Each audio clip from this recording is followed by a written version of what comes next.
साक्षी लव प्रथमेश आमच्या भावाचं आणि आमच्या वहिनीचं दिलामध्ये नाव किती आडस वाटतंय रे.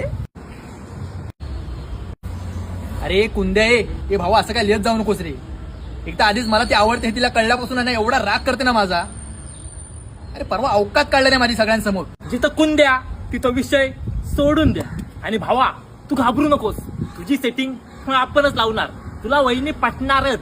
भावा चपलेन तोंड फोडायचं फक्त बाकी उरलंय माझं. आज त्याच चपल्याने अख्ख्या कॉलेज समोर तोंड फोडणार आहे मी तुझं. मी काय केलं मी तर तुला माझं तोंड पण नाही दाखवलं दिवसभरात. माझ्या बेंचवर साक्षी लव्ह प्रथमेश कोणी लिहिलंय?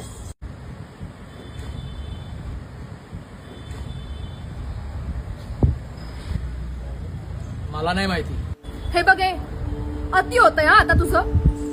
त्या दिवशी तुला गाडीवरून काय सोडलं, तू तर पार डोक्यावरच चढून बसलास. येता जाता माझ्या मागे. तुला चांगल्या भाषेत सांगितलेलं समजतच नाहीये ना. प्रत्येक वेळी आपली फालतूगिरी चालूच ठेवायची. ठेव, आता मी काय करते ते बघ.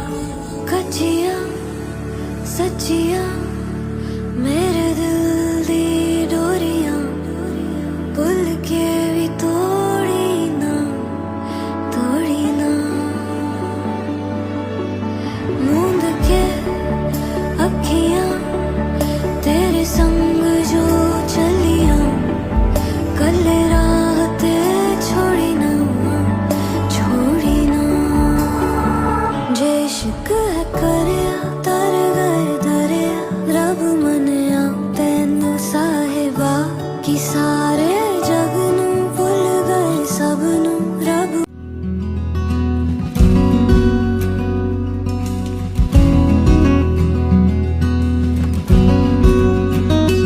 साक्षी तू का थांबतेस याला बघून? तू का जेलस होतीयस? साक्षी तुला नाही आवडत तो.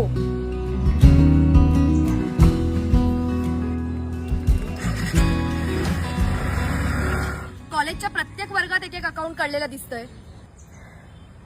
तुमच्यासारख्या पोरांची ना 10 ठिकाणी 10 लफडी असतात. तुमचे खायचे दात वेगळे आणि दाखवायचे दात वेगळे. दात पाडी ना पुढे एक शब्द जरी बोलला असतं. आता ही कोण? आज एकीला बीचवर घेऊन जाशील, उद्या दुसरीला डोंगरावर, परवा तिसरीला कॅफेत नेशील. थांब येऊ दे तिला, सांगतेस तू कसा आहेस ते. तू साक्षी ना? तुला कसं माहित? तुला माहित नसेल पण माझा दादा फक्त तुझ्याबद्दलच बोलत असतो. त्याच्यासाठी साक्षी म्हणजे कॉलेजचा प्रत्येक दिवस. तो तुला बघण्यासाठीच फक्त कॉलेजला जातो. साक्षी बोलायला लागली ना की फक्त तिच्याकडेच बघत बसा. साक्षीचा राग म्हणजे उत्तर नसलेला प्रश्न. माझा दादा प्रचंड वेड आहे तुझ्यासाठी.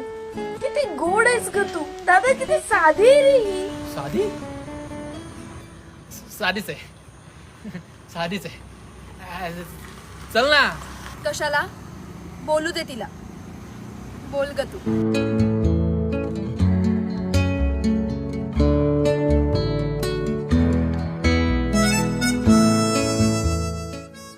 तुला लेट नाही होत आहे? साक्षी मला लेट होतोय क्लासला जायला. आपण नंतर भेटूया. बाय. साक्षी माझा दादा खरंच खूप भारी आहे. बातें कुछ अनकही सी कुछ अनसुनी सी होने लगी. काबू दिल पे रहाना हस्ती हमारी खोने लगी. वो